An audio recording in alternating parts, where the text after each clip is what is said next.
Hello, good evening. Peace be with you. The name our Lord Jesus Christ. Peace be with you. The name our Lord Jesus Christ. Good evening po. Our topic for tonight, how the sent his messenger of God. How the sent is his prophet of God. Our topic for tonight. Before send God, He's the messenger, need to teach God his prophet. Before send God, is the messenger. Need to teach God the knowledge, counsel, and then behavior for heaven. Is that need to teach his prophet of God before send God. He's the prophet. Teach God the prophet the knowledge and counsel and then behavior for heaven. Is that before send God, he's the messenger. Like the all apostle and prophet Abraham, Moses, and then Elijah. All of that before the sent God, this prophet need to teach God the prophet. Teach God the knowledge, counsel, and then behavior for going to heaven. Yun po, is that the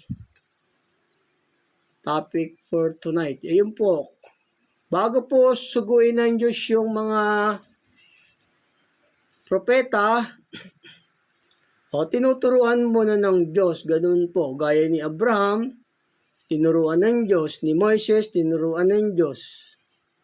Yung mga apostol, tinuruan din ng Diyos, di ba? Pag naturuan na yung mga sinugo ng Diyos, pwede naman din magsugo na yung mga propeta ng Diyos, saka yung mga apostol niya, pwede na rin sila magsugo. Ganun po. Pwede na pong magsugo yun. Live po tayo rito. Ngayon, good evening po sa inyo. I want to teach for giving you a wisdom for the book of the Lord. The gospel teach the Abraham before the Moses and the apostle. Tinuro na po yung ebanghelyo ng Diyos sa kay Abraham. Kaya ang aklat natin, ebanghelyo lang po yan, no other book to the salvation. Only gospel to book of the salvation. Full of wisdom of God. Is that? Yung ebanghelyo po, tinuro na po to ng Diyos sa ating mga magulang, kay Abraham, kay Isaac, saka kay Jacob. Kasi baka hindi nyo pa alam na ang ebanghelyo ng Diyos, itinuro na po to kay Abraham, kaya babasahin ko sa inyo, for not you to hear the other book, the other prophet, kasi many false prophet teach the other book, di ba? Not to the gospel of God. Only gospel of God you receive. Full of wisdom of God. Ayun po, kasi po tinuro na po itong ebanghelyo ng Diyos sa kay Abraham. Ganun po, ito, basahin ko sa inyo para maintindihan nyo. Kasi marami pong tao do not know the gospel, not to the, not to teach the Abraham. Pero tinuro na po itong ebanghelyo ng Diyos sa ating mga magulang kay Abraham. Ayun po, tinuro na po to. Basahin ko po sa inyo rito. Before me teach the prophet, before send God, babasahin ko muna sa inyo rito na ang ebanghelyo, tinuro na po ito ng Diyos sa ating pong mga magulang, kay Abraham, kay Isaac, kay Jacob. Yun po, ito, sabi ng banal na kasulatan, para maintindihan nyo. Dito po sa Deuteronomio 1:5-3. At tinawag ni Moises ang buong Israel at sinabi sa kanila, dinggil mo, Israel, ang mga palatuntunan at mga katulan na aking salita sa iyong mga pakinig sa araw na ito upang matutunan ninyo sila at ingatan at isagawa sila. Ang Panginoon ating Diyos ay nakipagtipan sa atin sa Horeb. Nakipagtipan yung Diyos sa Horeb kay Moises. Hindi pinagtibay ng Panginoon ang tipang ito sa ating mga magulang. Tinuro na sa mga magulang yun, yung ebanghelyo. Hindi lang pinagtibay ng Diyos yung ebanghelyo sa ating mga magulang. Pero tinuro na po yung ebanghelyo sa ating pong mga magulang, kay Abraham, kay Isaac, sa kay Jacob. Kasi sabi rito, sa may Hebrews 5:3, hindi pinagtibay ng Panginoon ang tipang ito sa ating mga magulang. Sabihin, hindi pinagtibay, pero tinuro na po yung ebanghelyo. Ibig sabihin po nun, hindi pinagtibay sa ating mga magulang ang tipang ito. Sabihin, tinuro na yon. Di ba? Basahin ko sa inyong muli. Hindi pinagtibay ng Panginoon ang tipang ito sa ating mga magulang, kundi sa ating ang nangarito, lahat na buhay sa araw na ito. Hindi lang pinagtibay dun sa ating mga magulang about the gospel of God. Pero before the Abraham to teach God the gospel for Abraham. Ganun po, tinuro na po to. Intindihin niyo po itong verse na to. Kasi tinuro na po sabi rito, hindi lang pinagtibay sa ating mga magulang kay Abraham, kay Isaac, hindi lang. Pero itinuro na po ito. Basahin ko sa inyong muli. Para maintindihan nyo dito sa Deuteronomy 5:3. Hindi pinagtibay ng Panginoon ang tipang ito sa ating mga magulang. Sabihin, tinuro na yon, hindi lang pinagtibay ng Diyos. Pero ang katunayan niyan na itinuro na yung ebanghelyo sa ating mga magulang dito po sa Galatia 3. Dito po sa Galatia 3. Sa katunayan na itinuro na yung ebanghelyo sa kay Abraham, kay Isaac. Ito katunayan, For not you to hear the other book. Other book is fake. Fake is that instead of the gospel. Other book. Many corrupt there. Other book. Only gospel you receive from the God teaching. Ito po ang sabi ng banal na kasulatan. Kasi tinuro na yung ebanghelyo sa ating mga magulang kay Abraham. Ito po sabi ng banal na kasulatan. Dito po sa Galatia 3:7. Talastasin nga ninyo na ang mga sa pananampalataya, ang mga yaon ay mga anak ni Abraham. Sapagkat ipinakita na ng kasulatan na ariing ganap ng Diyos ang mga hintil sa pamamagitan ng pananampalataya, ay ipinangaral na ng una ang ebanghelyo kay Abraham. Pinangaral na ng ebanghelyo kay Abraham. Before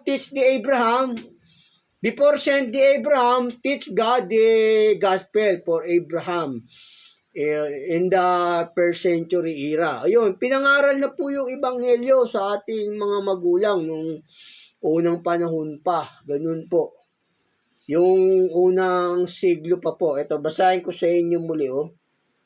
Dito po sa Galatia 3, 8. At sapagkat ipinakita na ng kasulatan, naaaring ganap ng Diyos ang mga Gentiles sa pamamagitan ng pananampalataya, ay ipinangaral na ng una ang ebanghelyo kay Abraham, na sinasabi sa iyo ay pagpapalain ang lahat ng mga bansa. Bless the all nation by the Abraham, di ba? Pinangaral na po yung ebanghelyo kay Abraham, ganun po. Para malaman niyo po, for not you to hear the other book, di ba? Kasi through salvation about the gospel of God, because gospel of God is through speaking God of words of God, ganun. Yun po, kaya para malaman nyo po yung ebanghelyo, pinangaral na po sa ating mga magulang. Ganun po kay Abraham, kay Isaac, saka kay Jacob, ganun po. Ang Diyos po, ang Diyos po kasi nagsusugo yan ng mga propeta niya, tinuturuan muna sila bago niya suguin. Gaya ni Moises, tinuruan, tapos ganun po yung pagsusugo ng Diyos. Tinuruan muna si Moises, tapos si Moises naman na nagturo kay Josue, di ba? Ganun. Tapos tinuruan naman ni Josue, nagturo naman si Josue. Ganun po yung pagsusugo ng Diyos. Tapos sinugo ng Diyos si Samuel. Tapos tinuruan si Samuel, tapos tinuruan naman ni Samuel si Saul at saka si Haring David. Ganun po yung pagsusugo ng Diyos. Salin-saling lang ng turo. Kasi gospel is the teach all generation. Ganun po yun. Ganun po yung pagsusugo ng Diyos. Gaya ni Moises, di ba, sinugo ng Diyos. Kasi si Abraham, tinuruan na ng Diyos muna yan. Tinuruan na si Abraham ng Diyos bago pa si Moises suguin. Itong sabi po ng banal na kasulatan. Kasi tinuruan na dito po sa Genesis. Nangaral po si Abraham sa kanyang mga anak. Tapos tinuro naman ng mga anak ni Abraham sa kanyang mga apo. Kaysa, di ba? Ganun po, nangaral. Sumunod nga si Abraham sa Diyos, sabi rito. Ito, gaya ni Abraham tinuruan muna yun ng Diyos. Si Moises din, ganun din. Ito po sabi ng si Abraham nga, sumunod sa utos Sabihin, alam ni Abraham yung utos kasi sumunod si Abraham, di ba? Tinuruan na si Abraham ng Diyos bago pa man ipangaral yung ebanghelyo sa atin, saka kay Moises, ganun po. Ito sabi po ng banal na kasulatan. Tinuruan muna si Abraham dito po sa... Pero ang sugo ng Diyos, yung mga sugo niya ngayon, kahit dati kang masama, tapos nagbago ka, pwede ka rin suguin ng Diyos. Halimbawa, napasama ka ng mundo, ng society, ganon. Pag nagbago ka, pwede kang suguin ng Diyos. Ganon po yung prinsipyo ng Diyos. Basta't nagbago, nagbalik loob sa Diyos, pwede pong suguin ng Diyos yun. Gaya ni Pedro, ni Apostol Pablo, di ba? Mga makasalanan sila. Pero nung nagbago sila, nagbalik loob sila sa Diyos, sinugo sila. Ganun po yung Diyos. Kahit na napasama ka ng mundo, pwede ka rin suguin ng Diyos basta magbabalik loob ka lang sa Kanya, susunod sa utos. Ganun po. Lahat po tayo pwedeng suguin basta magbabalik sa Diyos. Kailangan po malinis na, naturuan na, at saka sapat ng makapagturo ng kanyang mga salita, ng mga aral. Ito, si Abraham, tinuruan na ng Diyos, di ba? Bago pa man ipangaral sa atin yung ebanghelyo, tinuro na po kay Abraham. Kasi nga si Abraham sumunod sa utos. Paano nga yun? Kaya nga siya sumunod si Abraham kasi alam niya yung utos, di ba? Ganun po, tinuro na po kay Abraham yung utos. Basahin ko sa inyo rito. Dito po sa Henesis 26:1. At nagkagutom sa lupain bukod sa unang pagkakagutom na nangyari ng mga araw ni Abraham. At naparoon si Isaac kay Abimelech na hari ng mga Pilisteo. Sa Gerar. At napakita ang Panginoon sa kanya at nagsabi, huwag kang bumaba sa ito na matira ka sa lupain na aking sasabihin sa iyo. Matira ka sa lupain ito. At ako'y isa sa iyo at ikaw ay aking pagpapalain sapagkat sa iyo at sa iyong bini ay ibibigay ko ang lahat ng lupain ito. At pagpatibayin ko ang sumpang aking sinumpa kay Abraham na iyong ama. At aking pararamihin ang iyong binhi na gaya ng mga bituin sa langit. At ibibigay ko sa iyong binhi ang lahat ng lupain ito. At pagpapalain sa iyong binhi ang lahat na bansa sa lupa. Sapagkat sinunod ni Abraham ang aking tinig. O kita nyo nga, sinunod ni Abraham yung tinig niya, yung mga utos ng Diyos. Kaya yung salita ng Diyos, pinangaral na po yung kay Abraham, yung ebanghelyo. Gaya sabi sa Deuteronomio, sa Galatia, di ba? Hindi pinagtibay sa ating mga magulang, sabing ganun. O sabihin, pinangaral na yon, hindi lang pinagtibay ng Diyos nung dati pa kay Abraham, ganun po. Pero sa Galatia, sabi, pinangaral na talaga yung ebanghelyo, di ba? Sabi sa Galatia 3:7. Ganun, no? Sumunod kasi si Abraham, ito sabi ng banal na kasulatan. Basahin ko sa inyo muli rito. Sa Henesis 26:5, sapagkat sinunod ni Abraham ang aking tinig at ginanap ang aking bilin. Ang aking mga utos, ayun aking mga utos, sabi ng Diyos, sabi tinuruan na talaga si Abraham ng ebanghelyo. Ang aking mga utos at ang aking mga palatuntunan at ang aking mga kautusan. Tayo nga, tinuro na kay Abraham yung ebanghelyo bago pa sa kay Moises at sa ating ngayon, di ba? Only one book in the world is the gospel for teaching God. No other book to the salvation. Only gospel for salvation. Ganun po. Is that? Can you only receive the gospel of our Lord God, Lord Jesus Christ? Other book, corrupt, no? No salvation this, not the Spirit of God.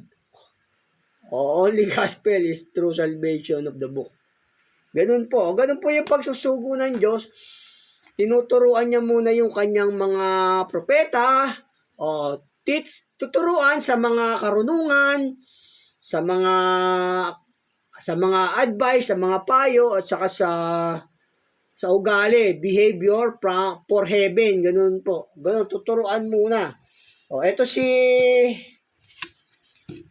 po si Moises, tinuruan ng Diyos, di ba? Ito si Moises, tinuruan po na. Si Moises naman, tinuruan muna rin ng Diyos. Bago suguin si Moises, tinuruan muna ng Diyos. Ito po sa Deuteronomio. Ito po sa Deuteronomio 4. Ituturuan muna ng Diyos yung kanyang mga propeta bago niya po suguin. Ito po sa Deuteronomio.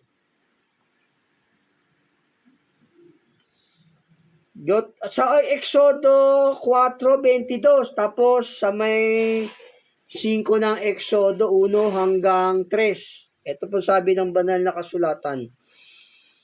At yung sabihin kay Paraon, ganito ang sabi ng Panginoon.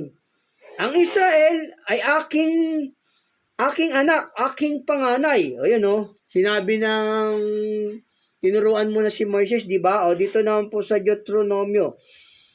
At pagkatapos nito ay si Moises at si Aaron ay nagsipasok at sinabi kay Paraon, ganito ang sabi ng Panginoon, ang Diyos ng Israel, bayaan mong aking bayan ay yumaon upang pagdiwang nila ako ng isang kapistahan sa ilang. At sinabi na Paraon, sino ang Panginoon na aking pakikinggan? ang kanyang tinig upang paintulutan kong yumaon ang Israel. Hindi ko nakikilala ang Panginoon at saka hindi ko paintulutang yumaon ng Israel at kanyang sinabi, ang Diyos ng mga Hebreo ay nakikipagtagpo sa amin. Paintulutan mo ngang kaming maglakbay na 3 araw sa ilang at maghain sa Panginoon naming Diyos. Baka hulugan niya kami ng salot o ng taba. O, tinuruan mo na si Moises, di ba? Bago sinugo doon kay Paraon. Ganun po yung pagsusugo ng Diyos. Tuturuan ka muna. Tapos, pag marunong ka na, kailangan sapat kang makapagturo. Need to the knowledge for wisdom from God. Before you send God.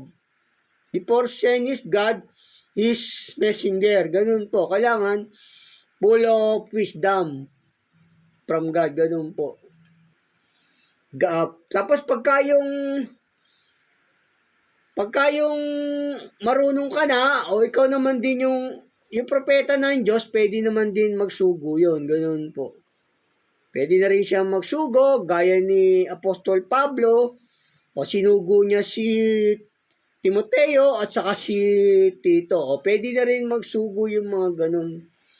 Pero ang nagtuturo muna yung Diyos bago yung mga propeta. O ganun po. Ganun po yung pagsusugo ng Diyos, no? Pero kahit na yung hindi ka pa banal, tapos nagbalik loob ka sa Diyos, tapos malinis ka na, sumunod ka sa utos, pwede na rin pong suguin ng Diyos yun, gaya ni Pedro, ni Apostol Pablo, mga makasalanan sila, di ba? O sinugo ng Diyos kasi nagbalik loob, o malinis na, tinuruan na, o pwede pong suguin din yun ng Diyos yung ganun. Gaya nito ni Pedro, o tanyo si Pedro, makasalanan si Pedro pero sinugo ng Diyos. O to sabi ng banal na kasulatan. Dito po sa Lucas. Dito po sa Lucas 5. Dito po sa Lucas 5:5. At sumagot si Simon at sinabi, Guro, sa buong magdamag ay nagsipagpagal kami at wala kaming nahuli. Tatapat sa iyong salita ay hulog ko ang mga lambat.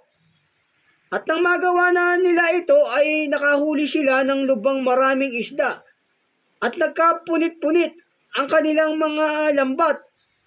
At kiniwan nila ang mga kasamaan sa isang daong upang magsilapit at sila'y tulungan. At sila'y nagsilapit at nangapuno ang 2 daong na anupat sila'y nagpasimulang lulubog. Datapat nang makita ni Simon Pedro ay nagpatira pa sa mga tuhod ni Jesus na nagsasabi, lumayo ka sa akin sapagkat ako'y taong makasalanan o Panginoon. O kita nyo nga si Pedro, makasalanan si Pedro pero sinugo ng Diyos, di ba? Ganun po, kahit makasalanan ng tao, basta nagbabalik loob sa Diyos, tapos malinis na yung puso, pwede na pong suguin ng Diyos yun. Basta naturuan na, o ang nagsusugo, yung Diyos, o tuturuan ka muna ng propeta, gaya ni Elias, tinuruan muna ng Diyos. O tapos si Elias naman, tinuruan si Eliseo. O ganun po ang pagsusugo ng Diyos.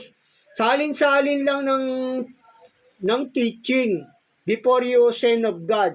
Pero dalawa po ang nagtuturo, ang Diyos, saka yung mga propeta. Kasi yung mga aral kasi ng Diyos, na isalin na sa mga propeta yan. Tapos, tuturuan ka pa rin ng Diyos. Dalawa po yung nagtuturo, ang Diyos at saka yung mga propeta bago ka subuin. Ayan si Pedro dito, di ba? Makasalanan si Pedro. Kita nyo, sinugo ng Diyos. Kasi nagbalik loob siya, malinis na yung kanyang puso. Sabi nga, di ba, kayo malilinis na dahil sa aking mga salita sa inyo. Di ba, sabi ng Panginoong Yesus. Ayun, basta sumusunod, malilinis na yon. Sabi ng Panginoong Yesus. Ito, basahin ko sa inyo muli rito kay Pedro. Kasi makasalanan si Pedro pero sinugo ng Diyos, di ba? O, ganun po, ang tao pwedeng suguin ng Diyos. Kahit masama ka, naging makasalanan ka, pwede po. Basta yung nagbabalik loob, sumusunod na sa utos ng Diyos. Ganun po yun. Ito po sabi ng Panginoong Hesus kay Pedro. Dito po sa Lucas 5:8. Datapat ang makita ni Simon Pedro ay nagpatira pa sa mga tuhod ni Jesus na nagsasabi, lumayo ka sa akin, sapagkat ako'y taong makasalanan. O Panginoon, o kita nyo nga makasalanan si Pedro, pero sinuguri ng Diyos, di ba? O ganun po, basta nagbabalik loob po ang tao sa Diyos, pwedeng suguin ng Diyos yun, basta yung katuruan na, naging malinis na. Ganun po yung pagsusugo ng Diyos. O gaya naman dito kay Apostol Pablo, di ba? Makasalanan din siya. O nung natiruan, nagbalik loob sa Diyos, naging apostol siya ng Panginoong Hesus. Ganun po yung Diyos. Basta nagbabalik loob, pwede pong suguin ng Diyos yun. Kahit na makasalanan ka pa. Ito si Pedro. Ito naman po si Apostol Pablo, makasalanan din si Apostol Pablo, no? Pero nung tinuruan ng Panginoong Hesus, nagbalik loob siya, sinugo na siya ng Diyos kasi naturuan na siya. Ito sabi po ng banal na kasulatan dito. Sa unang Timoteo 1:15-16, tapat ang pasabi at dapat tanggapin ng lahat na si Kristo Jesus ay naparito sa sanlibutan upang iligtas ang mga makasalanan at ako ang pangulo sa mga ito. Pangulo si Apostol Pablo sa makasalanan. Gayunmay dahil dito, kinabagan ako upang sa akin na pangulong makasalanan ay maipahayag ni Yesu Kristo ang buong pagpapahinud niya na halimbawa sa mga magsisampalataya sa Kanya sa ikabubuhay na walang hanggan pag sumampalataya sa Panginoong Yesus. Kita nyo nga si Pablo, di ba? Makasalanan siya sinugo. Pinapapatay niya nga yung mga tao sa iglesia dati, si Apostol Pablo, nung wala pa siyang utos Ayun, kahit makasalanan pa siya, ang isang tao, pwede pong suguin ng Diyos yun. Kahit na napasama ka ng mundo, ganun po. Kasi ang tao naman merong likas na taong matuwid naman, di ba? Pag pinanganak kang bata, mabait ka pa nun napapasama lang yung tao sa society, di ba? Sa society, and then devil, pinasasama ng devil yung tao, ganun. Pero pag tinuruan ka na, pinasasama lang tayo ng devil kaya ganun Pero, pwede tayong suguin ng Diyos basta nagbabalik loob. Ganun po. Ito naman po gaya naman ito po kay Elias naman, si Elias kasi yung turo ni Elias nanggaling din yan kay Moises Nung si Elias naman, nung malapit nang kunin si Elias ng Diyos, tinuruan niya naman si Eliseo para maging kahalili niya, para maging propeta niya naman na kahalili ni Elias. Ito po sabi ganun po yung pagsusugo ng Diyos. Nanggagaling yung turo sa mga propeta, sa may salit-saling lahi, tapos tuturuan pa ng Diyos bukod po dun sa mga propetang tagapagturo. Ito po sabi po ng banal na kasulatan. Dito po sa unang hari. Dito po sa unang hari, 19:9. Nung 19:9 hanggang 18. Kasi si Elias, papanik na sa langit si Elias sabi ng Diyos, turuan niya si Eliseo para kalilin niya naman. Ganun po yung susugo ng Diyos, salit-saling lahi lang. O gaya rito sa mga tinuturo ko, pag natuto kayo, pwede kayong suguin ng Diyos. Ganun po yun. O ganun po. Basta natuto kayo, pwede kayong suguin ng Diyos. O kung personal tayo nakikita, o pwede ko kayong patungan ng kamay, pagpe-pray ko kayo, ganun. O kung matuto kayo, ganun po. Tapos tuturuan pa kayo ng Diyos noon bukod sa mga aral na natutunan nyo rito sa mga itunuturo ko. Ito po sabi po ng banal na kasulatan, no,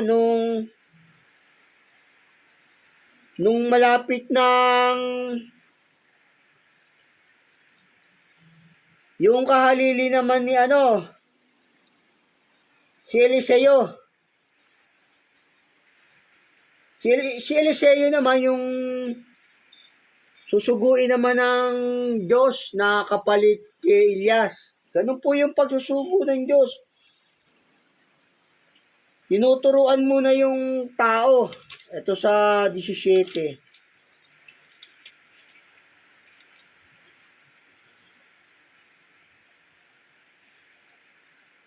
Tinuturuan niya muna bago maging kapalit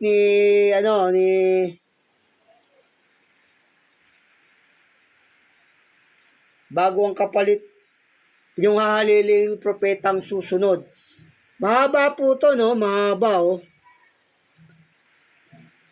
Ito po sa unang hari. Unang hari 19.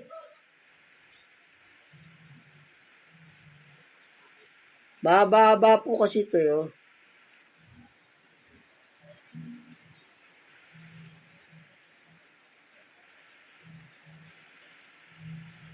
Nung suguin si Elias dito, si Eliseo, sabi ng banal na kasulatan, dito po sa, babasahin ko na yung sa inyo rito, mahaba. Sa unang hari, 19:9. At siya'y naparoon sa isang yungib, at tumuloy roon, at narito ang salita ng Panginoon. Eto muna pala yung sinugo mo na si Elias dito. Ganun po yung pagsusugo ng Diyos. Sinusugo niya muna yung isang propeta, tapos hahalilin naman yung isa, ganun po. Yung sinugo naman to si Elias. At siya'y naparoon sa isang yungib at tumuloy roon. At narito ang salita ng Panginoon ay dumating sa kanya at sinabi niya sa kanya, ano ang ginagawa mo rito, Elias? At sinabi niya, ako'y naging totoong marubdob dahil sa Panginoon, sa Diyos ng mga hukbo, sapagkat pinabayaan ng mga anak ni Israel ang iyong tipan at binagsak ang iyong mga dambana at pinatay ng tabak ang iyong mga propeta. At ako lamang ang naiwan at kanilang pinag-uusig ang aking buhay upang kitlin. Ayun, oh. Yun, sinugo muna si Elias dito ng Diyos, eh. Tapos, pinahira naman tinuruan niya naman si Eliseo. Ganun po naging kahalili niya. Ganun po yung pagsusugo ng Diyos. Yung bago lumisan yung isang propeta, tinuturuan muna ng isang propeta rin. O ganun. Gaya nung ni Moises, tinuruan niya si Josue. Ganun po. Ito naman, gaya si Samuel, tinuruan si Saul, at saka si Haring David. Ganun po, salit-saling kaalaman po. Tapos tuturuan, bukod sa tinuruan na ng mga propeta yung mga ibang propeta, tuturuan pa kayo ng Diyos. Ito po yung nangyari kasi si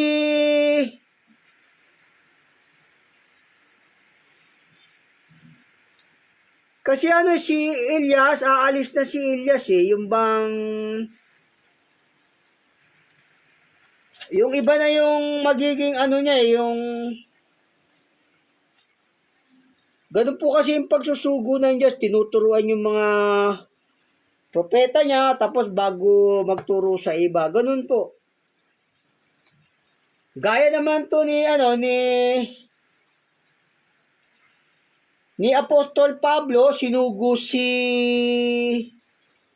Timoteo. Pwede na silang magsugo basta yung naturuan na. Ito po sabi ng banal na kasulatan dito. Sa unang Korinto 4:16. Si Pablo pwede nang magsugo po yun. Gaya nung tinuruan na siya o sinugo niya na si Timoteo. Dito po sa Ganun po yung pagsusugo ng Diyos. Salit-saling turo po. Tapos bukod sa tinuruan ka na ng mga propeta ng Diyos, o tuturuan ka pa rin ng Diyos noon. Ganun po. Ito si Timoteo. Si Apostol Pablo, di ba, sinugo ng Panginoong Yesus. O tapos nagsugo naman si Apostol Pablo, sinugo niya si Timoteo dito po sa 4. Ito po sabi ng banal na kasulatan sa unang Korinto 4:16. Ipinamanik ko nga sa inyo na kayo'y maging mga tagatulad sa akin. Dahil dito, aking sinugo sa inyo si Timoteo na aking minamahal at tapat na anak sa Panginoon. Na siya ang sa inyo'y magpapaalala ng aking mga daang nga kay Kristo, gayang itinuro ko saan mang dako sa bawat iglesia. Ayun tinuturuan naman ng mga apostol yung mga iba para suguin nila, pinapatungan ng kamay. Ganun po yung pagsusugo ng Diyos. Pero nang gagaling mo na yung turo sa Diyos, tapos sa naman, sa may ibang propeta. Dalawa po ang nagtuturo. Una sa Diyos, tapos pag naturuan na yung propeta, siya naman yung magsusugo, yung propeta. Gaya si Timoteo, di ba?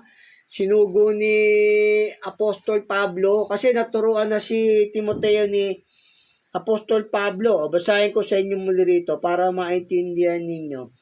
Dito po sa unang Korinto 4:17. Dahil dito aking sinugos sa inyo si Timoteo na aking minamahal at tapat na anak sa Panginoon. Na siya ang sa inyo ay magpapaalala ng aking mga daang na kay Kristo, gaya ng itinuro ko saan mang dako sa bawat iglesia. Ayun nagsusugo na rin yung mga apostol. Ganun po. Pwede na rin magsugo yung mga propeta ng Diyos. Pagka naturuan na kayo, tapos papatungan kayo ng kamay. Kailangan sapat kayong makapagturo bago kayo suguin ng Diyos. Yung enough pure wisdom from God before you preach in the word. Ganun po. Kailangan sapat po kayo makapagturo para gaya ni Pablo, sapat siya sa pagtuturo, hindi siya kulang. Sabi niya sa banal na kasulatan. Ito po, sinugo naman din po ni Pablo si Tito. Ito po sabi ng banal na kasulatan dito. Maraming sinugo po si Apostol Pablo kasi naturuan na siya. Salin-saling turo po yung pagsusugo ng Diyos. Pagka kung sino man po yung nakaalam ng aral ng Diyos, pwede kayong suguin ng mga naiiwang propeta sa inyo. Ito po sabi ng banal na kasulatan dito. Dito po kay Tito. Sinugo rin ni Apostol Pablo si Tito. Ito sabi po ng banal na kasulatan. Dito po sa Tito 3:12. Pagkasusuguin ko sa inyo si Artemas o si Tikiko, ay magsikap kang pumarito sa akin sa Nicopolis. Ayun nagsusugo na rin yung mga apostol. Basta yung basta marunong na. Ayun po yung pong topic natin sa susunod na po yung karugtong. Kasi po nagaano na po yung internet ko, maubos na ganun po. God bless po. Sana natutunan nyo ang salvation of the book is the gospel only. No other book to the salvation for the words of God. Nagaano na po kasi internet ko, no, wala na pong load. Ganun po pagsusugo ng Diyos, salit-saling lahi. Next time for many load for the internet, I can take the you continue to do to how to the sent of God, his prophet. Ganun po. Before send God his prophet need to teach the knowledge and counsel and then behavior for heaven. Ganun po ang pagsusugo ng Diyos. Tapos after that, the prophet can be sent other the prophet. Kailangan po yung malinis na, nagbalik loob na sa Diyos, kahit na pasama ka ng society o ng devil, o basta nagbalik loob sa Diyos, pwede pong suguin niya po yun na yun, basta nagbabalik loob po. Tapos natuto na po ng aral. God bless po, ingat po. Salamat po sa join. Thank you for joining us for the live discussion on the TikTok. Thank you po. God bless. Be careful to everyone. The name of our Lord Jesus Christ. God bless po. Ingat.